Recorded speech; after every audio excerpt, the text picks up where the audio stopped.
Carlota Pérez. Mudança estrutural e assimilação de novas tecnologias nos sistemas econômicos e sociais, por Carlota Pérez. Ao gerar um conjunto de hipóteses sobre a inter-relação entre a difusão de novas tecnologias e o desenvolvimento econômico, a autora busca identificar os mecanismos causais das depressões que ocorrem no fundo da onda longa de Kondratiev. Propõe-se um modelo da economia capitalista e uma análise de seus padrões e processos estruturais, a partir de um exame das características tecnoeconômicas e socioinstitucionais do quarto Kondratiev. Elaboram-se alguns requisitos institucionais para a próxima fase ascendente. Um conjunto de hipóteses sobre a inter-relação entre a difusão de novas tecnologias e o desenvolvimento econômico é apresentado neste artigo. Com isso, tenta-se abordar os mecanismos causais das depressões generalizadas vividas a cada 5 ou 6 décadas pelo sistema econômico, correspondentes aos vales das ondas longas, estatisticamente identificadas por Nikolai Kondratiev na década de 1920.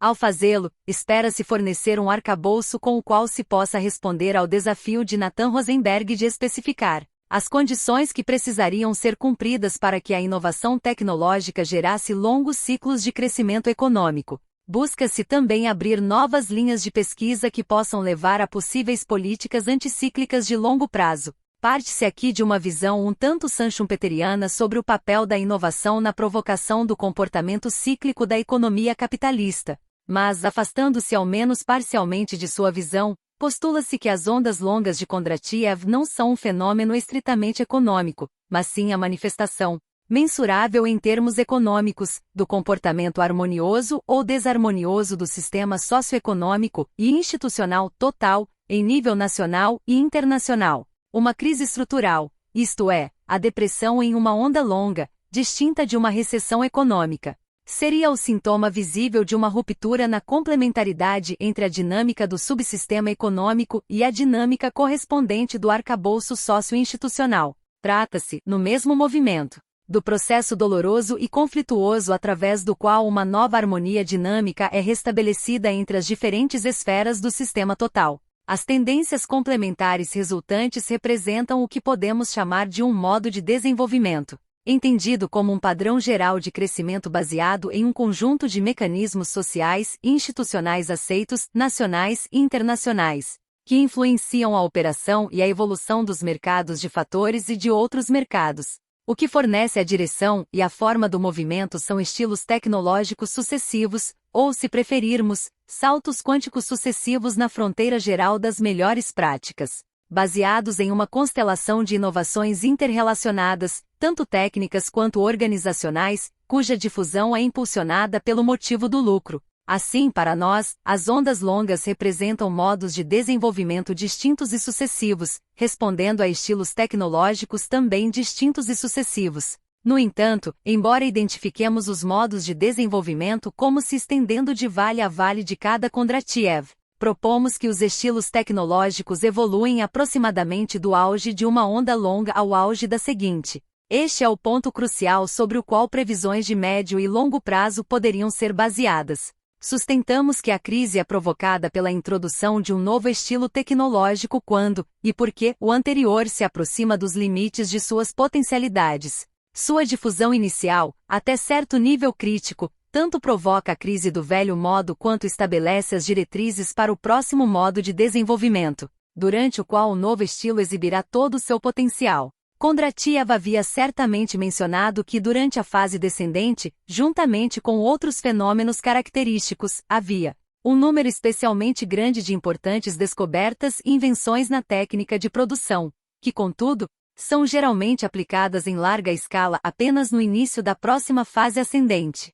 No entanto, Kondratiev enfatizou que essa e outras recorrências não faziam mais do que confirmar ainda mais a existência das ondas longas. Ele ressaltava fortemente que não sustentava de forma alguma que elas contivessem a explicação. Assim, no que diz respeito ao mecanismo causal, Kondratiev não assume qualquer compromisso explícito com o papel da inovação, pelo menos, não no artigo que estamos analisando.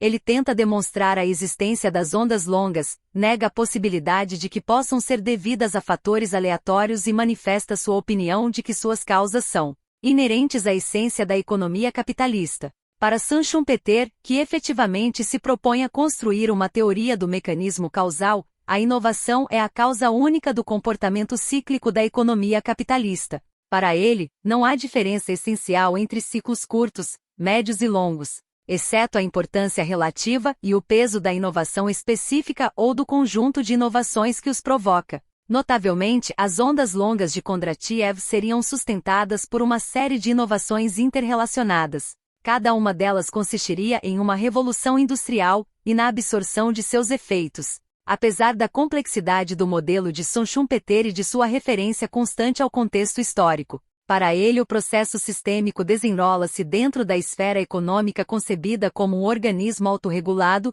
que provoca suas próprias perturbações, inovações, e absorve seus impactos, esforçando-se constantemente por novos equilíbrios em níveis mais elevados. Quanto ao restante da sociedade, esta sofre e lucra com esse processo recorrente de destruição criativa, sendo lentamente e profundamente transformada. É às vezes obstáculo, outras vezes estímulo, mas é principalmente um ambiente. As condições sociais e o arcabouço institucional condicionam e são condicionados pela evolução econômica, mas não formam uma estrutura total com o sistema econômico. Portanto, são excluídos do mecanismo causal do comportamento cíclico. Esta é, em nossa opinião, a razão pela qual, embora a teoria de Schumpeter seja geralmente associada à explicação das crises ou grandes depressões, ele de fato fornece uma explicação muito melhor dos ciclos curtos e das recessões do que das depressões mais profundas de longo prazo. Até sua linguagem revela esse ponto incômodo em seu modelo. Ele fala de prosperidade e recessão quando se refere aos ciclos intermediários de Juglar, mas usa o termo liquidação anormal para nomear o caminho da recessão até o vale de uma onda longa e recuperação, ou revival, para o início de uma fase ascendente longa. Na realidade, seu modelo não fornece uma saída natural de uma depressão, tanto que, apesar de sua atitude fortemente contrária à intervenção externa no sistema econômico autorregulado, admite relutantemente que o argumento a favor da ação governamental em depressões, especialmente de certos tipos de ação governamental, permanece, independentemente de considerações humanitárias, incomparavelmente mais forte do que em recessões. Rigorosamente falando, se o sistema funcionasse como Schumpeter diz, depressões profundas seriam fenômenos anormais e sua regularidade histórica realmente intrigante.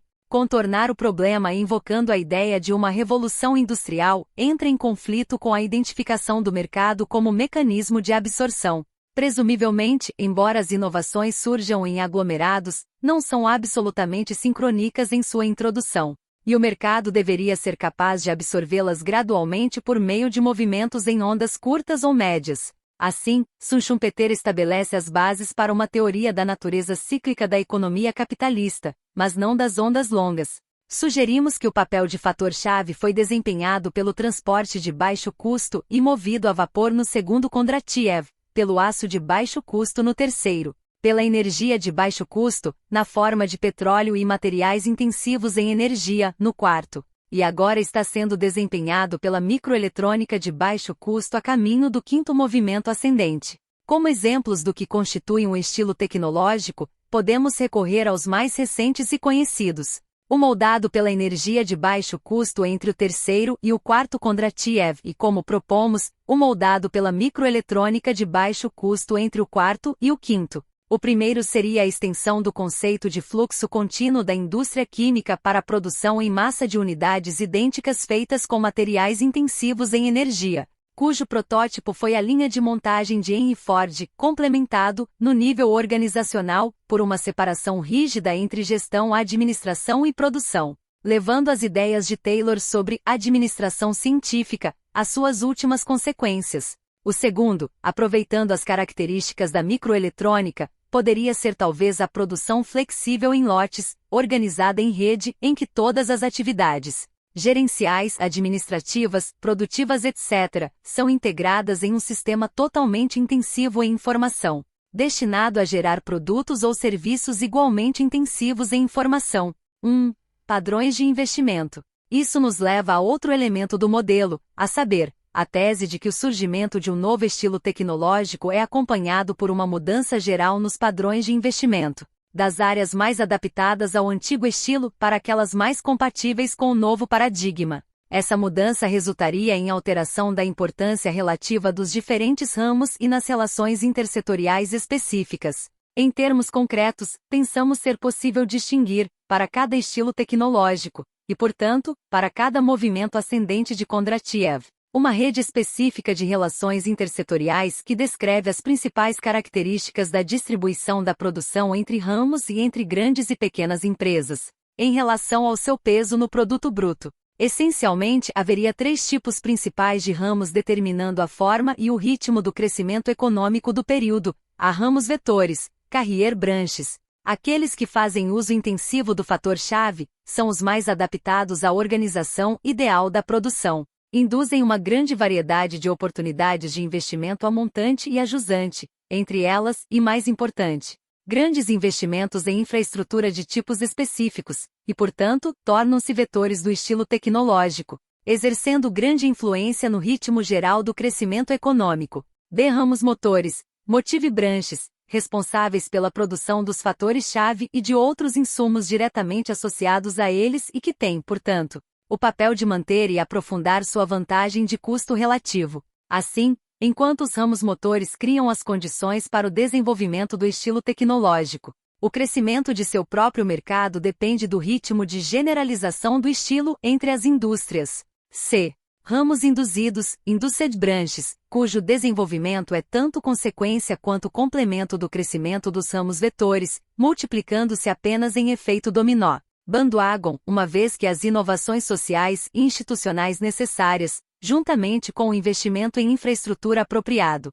tenham aberto caminho para o movimento ascendente e a generalização do novo estilo tecnológico. Muitas vezes utilizam precisamente os tipos de trabalho deslocados pelos ramos vetores, razão pela qual o efeito inicial de desemprego técnico provocado pela difusão na fase descendente pode ser contrabalançado durante a fase ascendente. Naturalmente, existem muitos outros ramos que produzem bens necessários sob estilos tecnológicos mais antigos, menos produtivos, ou com tecnologias estranhas, altamente específicas que nunca são generalizáveis, ou pelo menos ainda não. Alguns dos primeiros conseguem entrar no movimento dominante por meio de inovações tecnológicas, sendo a tendência geral tentar avançar o máximo possível nessa direção. Mas o argumento central é que o crescimento complementar dos ramos vetores e motores é o motor que move a economia e que esses ramos tenderão a se concentrar cada vez mais nas mãos das maiores empresas no período. 2.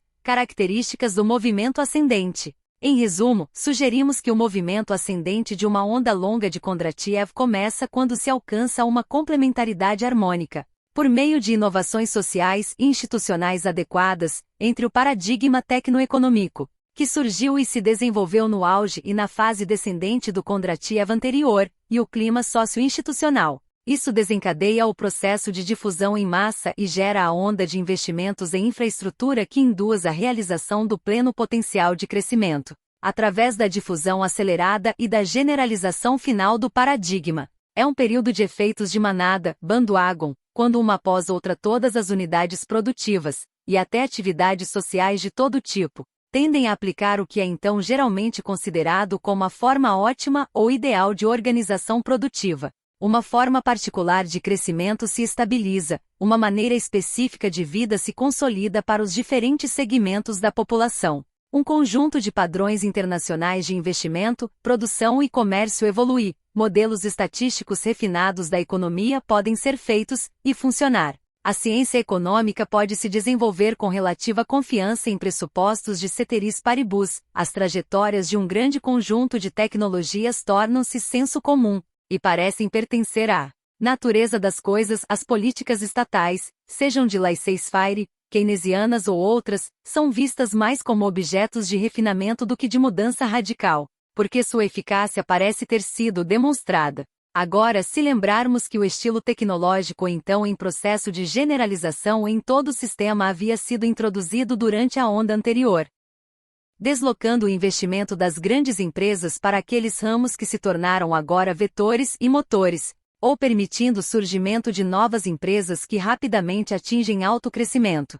Podemos razoavelmente supor que é nesses ramos que os primeiros sinais de esgotamento das trajetórias tecnológicas serão sentidos. Presumivelmente, esses seriam os mais propensos a iniciar a busca, dentro do vasto universo do tecnologicamente viável, ainda que talvez não economicamente rentável, por novos produtos e novos processos que economizem trabalho, materiais ou capital, ou que pareçam oferecer perspectivas de crescimento. Alguns podem resultar em fracassos totais, outros seriam os primeiros protótipos de um possível estilo tecnológico futuro, demandando forte investimento no desenvolvimento das possibilidades de redução de custos do possível futuro fator-chave. Presumivelmente também, já que os limites de uma trajetória tecnológica tendem a se traduzir para a empresa em uma redução da taxa de lucro ou, fenômeno similar, em uma queda na taxa esperada de retorno de novos investimentos na mesma direção. A busca por novas oportunidades de lucro pode não se dirigir ao investimento em inovações tecnológicas arriscadas,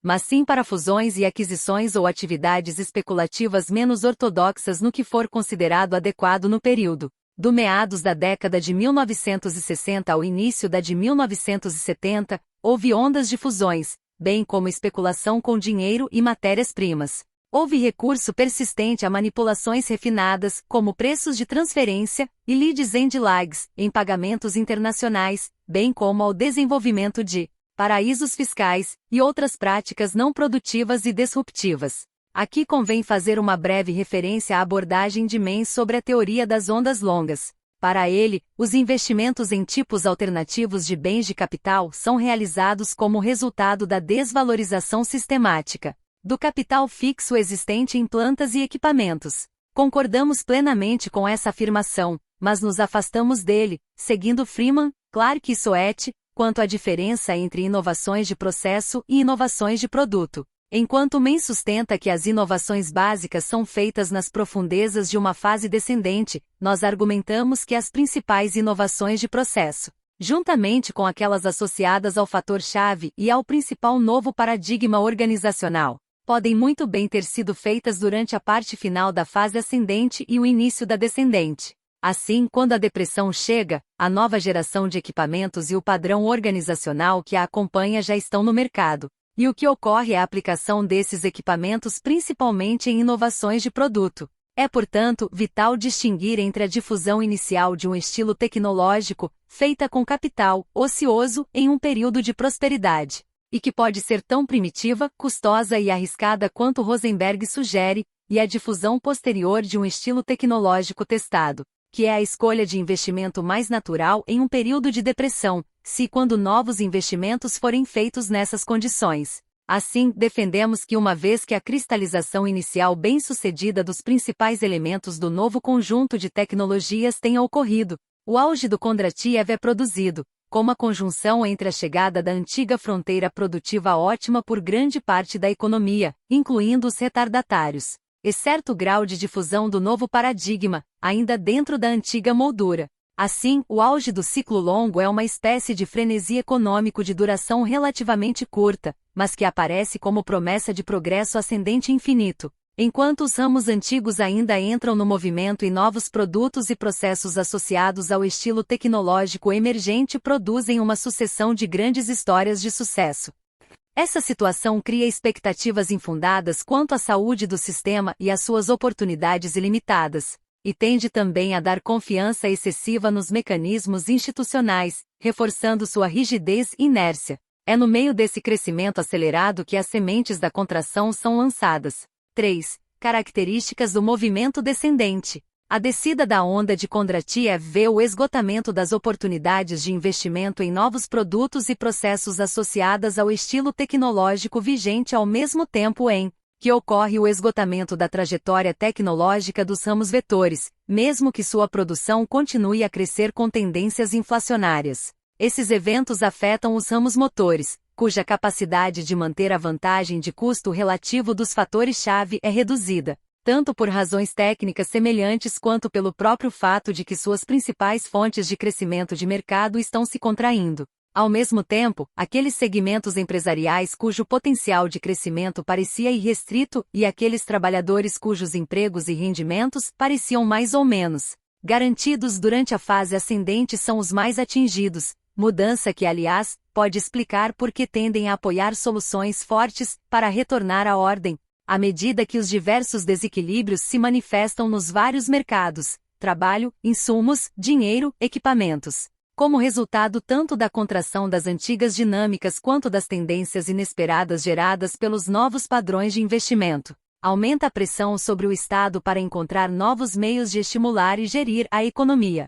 Os Keynes e os Schumpeter oferecem teorias radicalmente novas, e os Roosevelts e os Hitlers estabelecem mecanismos radicalmente novos de gestão econômica e política, enquanto muitos outros apenas propõem aplicar de forma rigorosa as velhas receitas de sucesso. A fase descendente é, então, um período de experimentação em todos os níveis organizacionais da sociedade, caracterizado pela proliferação de reavaliações, soluções propostas e comportamentos de tentativa e erro estimulados pela crescente gravidade da crise. Tudo isso ocorre diante do peso da tradição, das ideias estabelecidas, dos interesses enraizados e de outras forças inerciais que se opõem ativamente às transformações necessárias. Para a população trabalhadora, é geralmente um período de grande sofrimento, pois são eles, junto com os países mais fracos no plano internacional, que tendem a carregar o fardo da reacomodação do sistema. Enquanto isso, no plano econômico, as empresas que conseguem escapar relativamente da crise são aquelas ligadas à produção ou ao uso do novo fator-chave,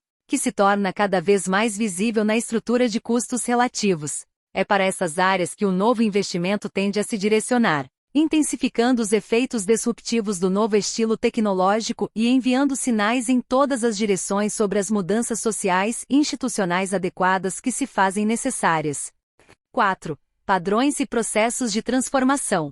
Definimos um estilo tecnológico como uma espécie de paradigma para a organização mais eficaz da produção e sugerimos também que isso gera um padrão particular de relações intersetoriais, relacionado igualmente à distribuição da produção entre grandes e pequenas empresas. Agora queremos acrescentar que cada estilo tecnológico gera um padrão típico de transformação na estrutura ocupacional e um conjunto de tendências distintas na distribuição espacial da produção em escala internacional e nacional. A seguir, concentramos-nos em como a estrutura ocupacional é afetada pela mudança de paradigma e sua difusão. Para facilitar a apresentação, fazemos uso do exemplo específico do estilo tecnológico da linha de montagem, que, em nossa visão, moldou a fase ascendente do quarto Kondratiev. A cadeia de relações importante para nossos propósitos está representada na figura 1. Primeiro, discutimos brevemente o que se entende por cada um dos elementos e relações indicados. Figura 1. Cadeia de relações item motivo do lucro item estilo tecnológico, evolução em quantidade e qualidade da força de trabalho. Item padrão de evolução da estrutura ocupacional, item padrão de evolução da distribuição de renda, item padrão de evolução da demanda por produtos de consumo. O motivo do lucro não deveria encontrar dificuldade em ser apresentado como a força propulsora e o princípio organizador do sistema capitalista. Nesta cadeia de eventos, contudo, ele foi destacado como critério para escolher um tipo particular de equipamento e uma forma específica de organização da produção, levando em conta o padrão existente de tecnologia disponível, oportunidades, especialmente, os custos relativos dos fatores, incluindo a evolução do fator-chave que definimos antes e dos vários segmentos de qualificação da força de trabalho. Enquanto o motivo do lucro é o propulsor, o estilo tecnológico é o mecanismo de direção. Na cadeia de relações agora em análise, focamos em seu paradigma ótimo para o uso da mão de obra, tanto em quantidade quanto em qualidade, isto é, no mix ideal de habilidades em relação ao montante total de salários e vencimentos. 5. Taylorismo, sementes do quarto Kondratiev. Como ilustração, observamos o momento histórico em que foram lançadas as sementes do paradigma recentemente prevalecente, quando Frederick Winslow Taylor transformou a organização produtiva nos estaleiros da Betley Steel na virada do século XX. Esse evento pode ser considerado como a invenção e a primeira introdução daquela inovação social e institucional específica dentro da esfera produtiva, a estrutura ocupacional. Segundo a descrição de Taylor, mais de 500 operários trabalhavam em diferentes tarefas no estaleiro, em grupos de até cerca de 75 homens, cada grupo sob um capataz. A gerência apenas indicava aos capatazes o que deveria ser feito e confiava na experiência tanto deles quanto dos trabalhadores, que frequentemente usavam suas próprias ferramentas para realizar o trabalho à sua maneira. 3 anos depois, havia apenas 140 operários no estaleiro, cada um realizando o trabalho anteriormente feito por 3 ou 4 homens, mas agora com ferramentas padronizadas cuidadosamente projetadas pela empresa, e seguindo procedimentos estritamente padronizados determinados por estudos de tempo e movimento. Uma sala de planejamento preparava cuidadosamente o trabalho do dia seguinte para cada trabalhador e coordenava todos os movimentos no estaleiro. Ela era composta por engenheiros, especialistas em tempo e movimento, desenhistas, equipe administrativa, telefone e sistema de mensageiros. O grupo único de capatazes foi substituído por um conjunto de supervisores funcionais que coordenavam, treinavam, cronometravam e mediam o trabalho, e, em geral, atuavam como agentes do departamento de planejamento. A nova organização, apesar das novas despesas de planejamento e ferramentaria, apesar dos salários muito mais altos da nova equipe de colarinho branco e mesmo com o aumento de 60% nos salários dos operários restantes, reduziu mais da metade o custo de manuseio de uma tonelada de metal, de 7,2 centavos, tonelada para 3,3 centavos, tonelada,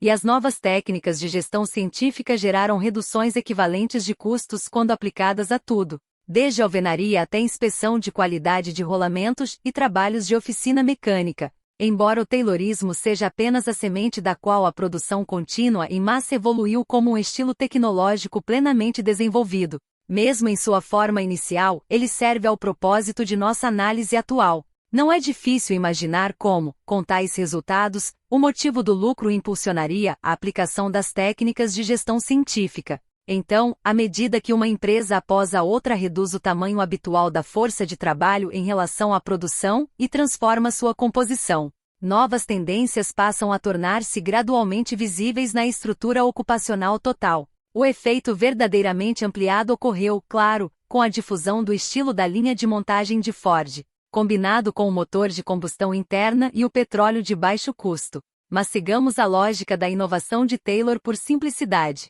A difusão e a generalização de um estilo tecnológico implicam uma transformação no perfil ocupacional da população trabalhadora ao longo de certas tendências principais. Trata-se de um padrão dinâmico não estático. Pode ser melhor entendido como um conjunto de diferentes taxas de crescimento para diferentes categorias, resultantes da direção predominante das mudanças na organização da produção. Esse tipo de transformação tem, naturalmente, muitas implicações sociais e para o mercado de trabalho, que não são exploradas neste artigo. Seguindo nossa ilustração, o crescimento de uma nova camada de trabalhadores de colarinho branco entre gerentes e capatazes, e a redução do número de operários manuais necessários para uma dada produção, introduzem um novo padrão de evolução na estrutura ocupacional. Inicialmente, as antigas tendências não são eliminadas, pois muito do crescimento agregado ainda ocorre segundo linhas tradicionais. As novas tendências aparecem simplesmente como contracorrentes, restringindo e transformando as linhas do antigo padrão.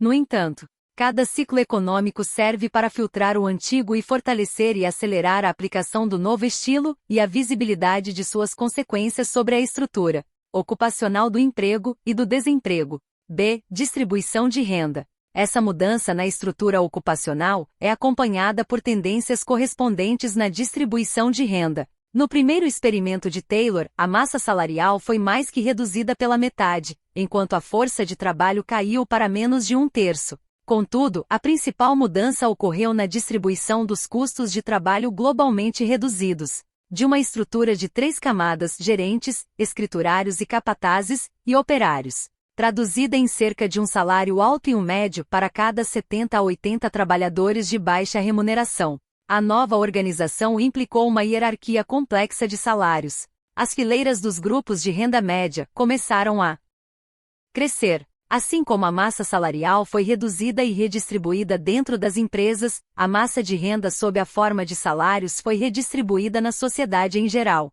e muitos ficaram sem nada. C. Demanda por produtos. Mais uma vez, a evolução da distribuição de renda traduz-se em mudanças no padrão da demanda por produtos. Em nossa ilustração, a nova distribuição de renda ganha espaço em um mercado fortemente dividido entre bens de luxo e bens de subsistência, alimentos, vestuário e aluguel. A tradicional classe média, os pequenos proprietários e a minoria instruída, consumia, e frequentemente produzia, em ambos os mercados. Agora, gradualmente, os mercados de subsistência começam a encolher relativamente, e um novo padrão de demanda intermediária emerge e tende a crescer. Mas como isso afeta a difusão do estilo tecnológico? Como indicado no diagrama. A princípio, podemos supor que a nova camada intermediária de assalariados cresce lentamente e se junta à tradicional classe média no comportamento de consumo. Afinal, as pessoas escolhem o que comprar a partir do que está disponível. Mas a evolução particular do potencial de mercado e da estagnação de mercados não passa despercebida pelos produtores, por mais falhas que sejam as informações disponíveis. Nas condições que estamos acompanhando, é improvável que um empreendedor lance um novo investimento para atender a um mercado em declínio, como o de têxteis de algodão. Por exemplo, em vez disso, ele poderia aplicar o novo potencial de aumento de produtividade para transformar um bem de luxo em um acessível à crescente camada intermediária. Foi exatamente o que Ford fez com o seu modelo T, e muitos outros depois dele. 6. Processo de transformação. Assim, a difusão de uma nova forma de organização da produção, que exige um novo perfil de habilidades, traduz-se em mudanças na distribuição de renda, que, por sua vez, afetam o padrão de demanda, sinalizando aos produtores as características gerais dos novos tipos de produtos que atenderiam aos mercados em crescimento e seriam capazes de ser produzidos com um novo estilo tecnológico, processo que se torna um ciclo de retroalimentação gradualmente acelerado. Essa propagação constante aumenta os efeitos disruptivos na fase descendente e a harmonia na fase ascendente. Dessa forma, a introdução da linha de montagem como a extensão ótima da gestão científica continha a cristalização de uma mudança de paradigma para a fabricação de produtos discretos, segundo o conceito de fluxo contínuo das indústrias químicas. Implicava também uma mudança na estrutura ocupacional, que tendia a tornar o trabalho operário mais homogêneo e, em última instância, levou a uma reestruturação dos sindicatos baseados em ofícios especializados para sindicatos baseados em ramos industriais, ao mesmo tempo em que criava um padrão de crescimento da mão de obra de colarinho branco em uma hierarquia crescente. Eventualmente, isso levou a uma transformação na estrutura de produtos, em que bens duráveis de consumo produzidos em massa, que consumiam energia e eram feitos com materiais intensivos em energia, foram gradualmente introduzidos nas casas suburbanas em expansão, viabilizadas pelo automóvel, pela ampliação da malha rodoviária e pelo aumento das rendas intermediárias. Como Landes expressou tão bem, a indústria automobilística estava começando a desempenhar, no final do período entre guerras, um papel análogo ao do ferrovia em meados do século XIX. Era uma enorme consumidora de produtos intermediários semi-elaborados e acabados, e de componentes. Tinha um apetite insaciável por combustível e outros produtos petrolíferos. Requeria um pequeno exército de mecânicos e trabalhadores de manutenção para mantê-la funcionando. E deu um poderoso impulso a investimentos em capital social e de infraestrutura, estradas, pontes, túneis. Ao mesmo tempo, colocou novos problemas técnicos em metalurgia, química orgânica e engenharia elétrica, suscitando soluções que tiveram importantes consequências também para outras indústrias. Assim, houve um processo acelerado de difusão no principal ramo vetor, estimulado e estimulando a indústria do petróleo, já controlada por alguns gigantes, e rapidamente encontrando fontes de menor custo no México, depois na Venezuela e no Sudeste Asiático. Embora a redução radical de custos só tenha sido possível graças ao petróleo leve livre da Península Arábica na década de 1930. De uma média máxima de US cifrão 2,00 barril no período da guerra e pós-guerra, 1915-2020. O preço do petróleo caiu para uma média de US cifrão 1,35 barril no período de 1926 a 30 e para US cifrão 0,83 barril nos anos pós-creche, 1931-35. O preço médio da eletricidade nos Estados Unidos, por outro lado, havia caído 41% até 1928 em relação a 1902, ou 31% em termos constantes. 7. Estilo tecnológico da produção em massa. Assim, sugerimos que nas décadas de 1910 e 1920, o estilo tecnológico que moldou o quarto modo de desenvolvimento de Kondratiev, com seus ramos vetores e motores e seu perfil típico de habilidades, já estava emergindo e se difundindo. Tanto a produção maciça de petróleo quanto a tecnologia da linha de montagem tinham base nos Estados Unidos. E as taxas mais rápidas de crescimento da produção de eletricidade e das vendas de rádio e automóveis ocorreram naquele país. O maior peso do estilo antigo e os mercados divididos da Europa pareciam inibir a realização do pleno potencial da produção em massa de unidades idênticas inerente ao novo estilo.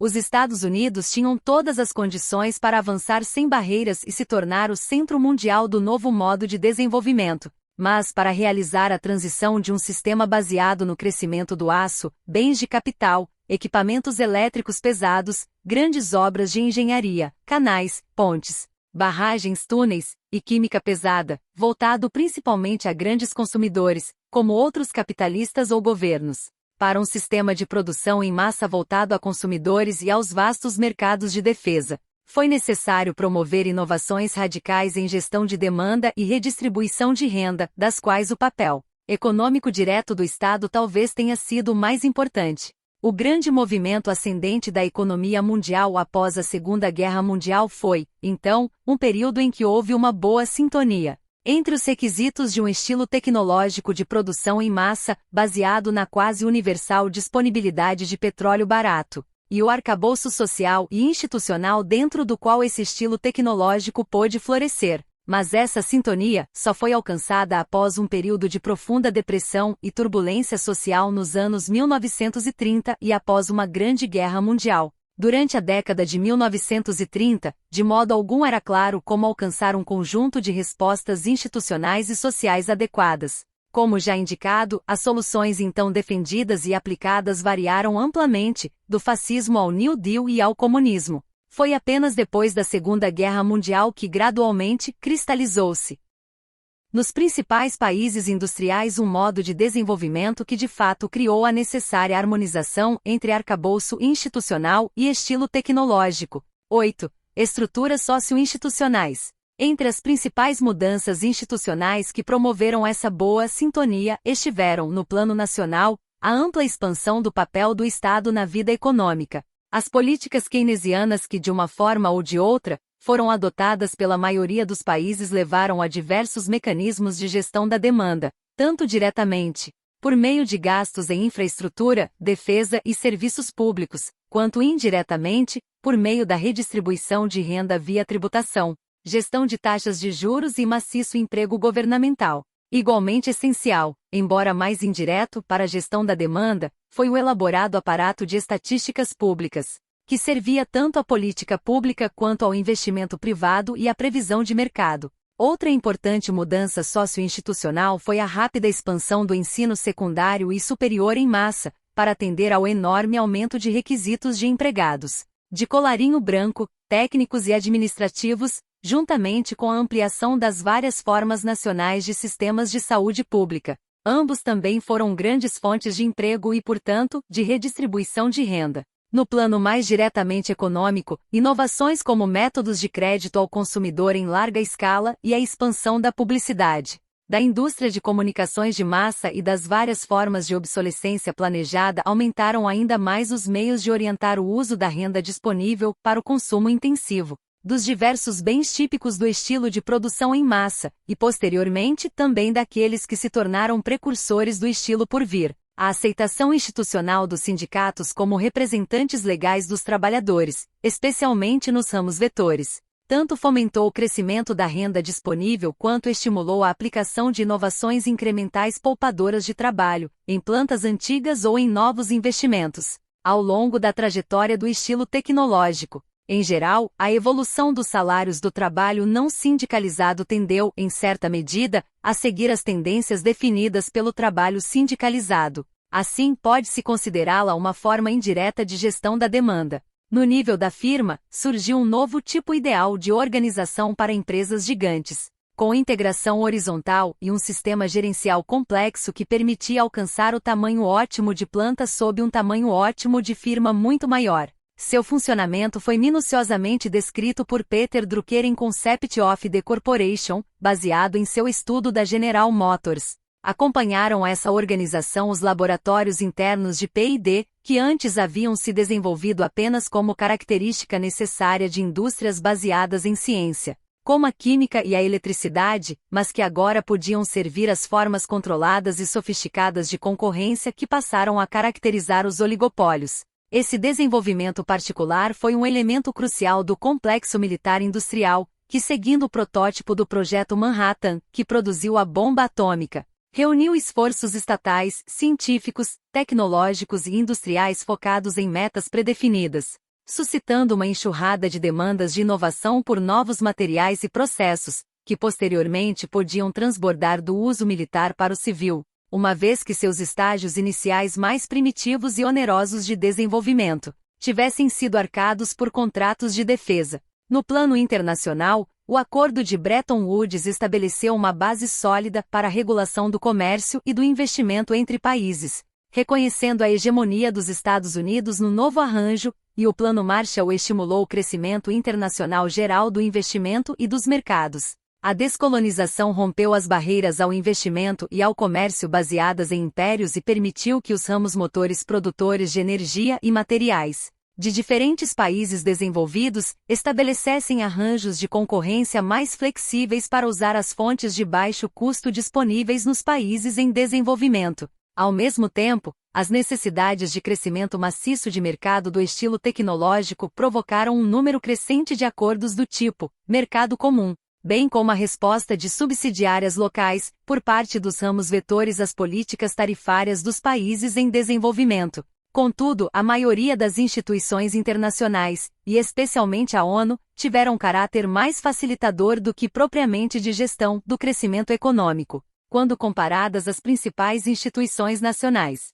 Essa lista impressionista e incompleta das inovações sociais e institucionais do modo de desenvolvimento do quarto Kondratiev pode também ser considerada, se nossa hipótese sobre ondas longas for uma aproximação aceitável de como o processo evolui, como uma lista de mecanismos obsoletos no que diz respeito às instituições eficazes requeridas para liberar o movimento ascendente do quinto Kondratiev, baseado na microeletrônica. 9. Requisitos institucionais para a próxima fase ascendente. De acordo com as hipóteses anteriores, as ciências sociais teriam hoje um trabalho enorme de desvincular as novas tendências geradas pelo estilo tecnológico já estabelecido, com sua família de tecnologias interrelacionadas e trajetórias mais ou menos visíveis, daquilo que são, na verdade, tendências em declínio, devido ao esgotamento do antigo paradigma, ou respostas temporárias, que desaparecerão uma vez concluída a transição. Em certo sentido, durante a fase ascendente lidamos com distribuições estatísticas em que a moda tende a coincidir com a média, mas, nas fases descendentes e nas crises, lidamos com distribuições bimodais, em que a média agregada significa muito pouco. Novamente, durante a fase ascendente, fatores qualitativos podem ser relativamente ignorados na mensuração quantitativa, ao passo que nas fases descendentes, a interdisciplinaridade e a pesquisa qualitativa do tipo estudo de casos são indispensáveis. Em particular, a detecção precisa das características do novo paradigma é essencial para apontar as soluções institucionais que, ao mesmo tempo em que abrem caminho para a generalização do novo paradigma, encontrem as soluções adequadas para tornar menos dolorosa, ou até melhor, a sorte daqueles que seriam suas inevitáveis vítimas.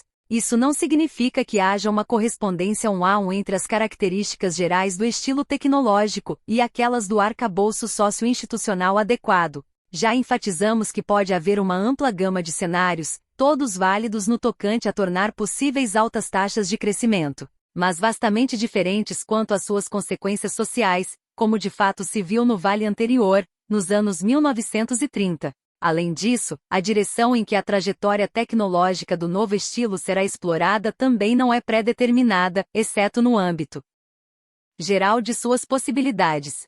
Com essas advertências em mente, pode-se ainda assim apontar alguns elementos básicos, decorrentes das características essenciais do novo potencial tecnológico e que provavelmente caracterizarão quaisquer alternativas válidas que venham a ser aplicadas. Um desses elementos decorre do fato de que o novo estilo parece ter uma forte dimensão transnacional. baseada no fornecimento de capacidades sem precedentes de gerenciamento de dados e de infraestrutura de telecomunicações para a gestão eficiente de conglomerados transnacionais gigantes complexos e flexíveis, que permitem maximizar lucros de longo prazo e otimizar o uso de fatores em escala planetária. Assim, soluções nacionais do tipo a que nos acostumamos no Kondratiev em declínio parecem mal adaptadas para gerir uma economia baseada no novo paradigma. Outro elemento que aponta para a necessidade de um arcabouço supranacional é o enorme potencial de aumento de escala de planta para certos tipos de produtos.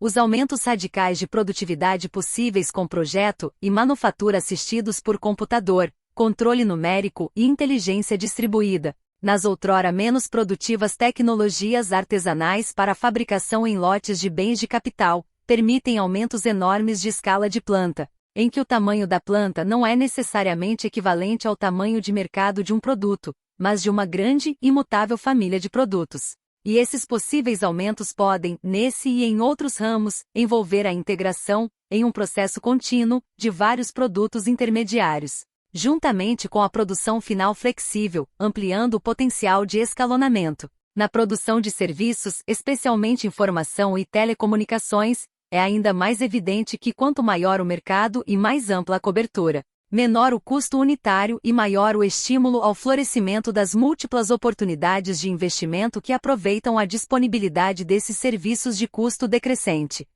O potencial particular para mix flexível de produtos e mudanças relativamente rápidas no design dos produtos permitiria a aplicação de práticas de obsolescência acelerada em bens de capital e software para escritório e para a produção de bens e serviços. Assim, enquanto os mercados de produção em massa cresceram com base na renda pessoal e nos gastos de defesa, a produção flexível de bens de capital, com a atualização constante de tecnologia e software, prosperaria com a proliferação de produtores de pequeno e médio porte em países desenvolvidos e em desenvolvimento. Além disso, como o estilo tecnológico favorece produtos e serviços intensivos em informação, para produtores e consumidores, a abertura de uma gama sempre crescente de oportunidades de aplicação efeito manada pode depender do crescimento de uma maciça infraestrutura mundial de telecomunicações. Assim, o novo potencial para empresas gigantes e produção em escala muito grande em certas áreas-chave, aliado às oportunidades de produção descentralizada induzida em outros ramos, indica que os mercados nacionais são um entrave ao desdobramento pleno. Portanto, de uma forma ou de outra, parecem necessários mecanismos de gestão supranacional, entre os quais algum tipo de sistema internacional de redistribuição de renda apareceria como base para o crescimento de mercado apropriado e sustentado. Nos últimos anos, tem-se ouvido propostas de keynesianismo internacional, planos Marshall mundiais, uma nova ordem econômica internacional, realocação industrial e outros tipos de arranjos supranacionais. No entanto, a maioria dos governos, especialmente nos países desenvolvidos, ainda parece depositar esperança em mecanismos circunscritos nacionalmente. No que diz respeito às organizações sociais, há duas particularmente dignas de nota: o movimento ecológico e a OPEP. O novo estilo tecnológico é fundamentalmente poupador de materiais. Consideramos apenas algumas de suas características. Permite a miniaturização inédita da maioria dos produtos, reduz desperdícios, permite produzir com tolerâncias mais estreitas, controla o uso de energia, elimina muitas partes móveis, abre a possibilidade de sistemas em circuito fechado sem resíduos, etc. Ao mesmo tempo, de modo indireto, seu desdobramento pleno tenderia a satisfazer muitas necessidades com serviços em vez de produtos e substituir grande parte do transporte físico por telecomunicações, ao mesmo tempo em que reduziria drasticamente o consumo de papel. Assim, muitas demandas do movimento ecológico, que são, na verdade, uma rejeição do estilo em declínio, intensivo em materiais e energia, podem ser atendidas com uma maior difusão das aplicações da microeletrônica. Ao mesmo tempo, o alto custo de energia e materiais nada mais deveria fazer senão estimular o investimento nessas aplicações. Desse modo, o movimento ecológico pode, ao menos em parte, ser visto como uma das forças que contribuem para a substituição do estilo antigo. De modo semelhante ao PEP, longe de ser a culpada da crise, pode de fato ser o protótipo de uma organização social de produtores de matérias-primas que, em um duplo papel análogo ao dos sindicatos no quarto Kondratiev, serviria tanto como estímulo para o avanço da nova tecnologia ao longo de sua trajetória quanto como mecanismo indireto de redistribuição de renda. No tocante à estrutura ocupacional, a nova tecnologia parece produzir uma distribuição centrífuga, com rápido crescimento do topo altamente qualificado e dos alimentadores de material ou informação rapidamente treinados, vigilantes de painéis, apertadores de botões, etc. Isso contrasta fortemente com o rápido crescimento da faixa média no estilo tecnológico anteriormente predominante. Consequentemente, se os estados quiserem resolver com eficiência o problema do desemprego técnico, o foco terá de ser colocado nos estratos médios, tanto para a requalificação quanto para criar condições para o crescimento de pequenas e médias empresas adequadas, organizadas, talvez, por gerentes médios deslocados, capazes de gerar emprego para trabalhadores qualificados e mercados para os produtores de equipamentos de escritório e de produção. Em termos gerais, contudo, uma característica muito saliente do novo sistema tecnológico é sua capacidade de lidar com variedade, diversidade e dispersão em todos os níveis, em oposição à necessidade predominante de massificação, homogeneização e aglomeração típica do paradigma prestes a ser substituído. Isso pode significar que a gama de cenários válidos é particularmente ampla e, além disso, que eles podem acomodar uma gama ainda maior de escolhas sociais e arranjos institucionais no nível micro. Se essas são ou não algumas das conclusões corretas, apenas mais pesquisa e experimentação prática poderão dizer. Nas condições atuais, o otimismo está sobre bases muito frágeis, mas se nossas hipóteses parecem plausíveis, então ele só pode se fundamentar na capacidade de aceitar a mudança e inovar ousadamente. Nas esferas social e institucional, e sustentamos, em escala planetária,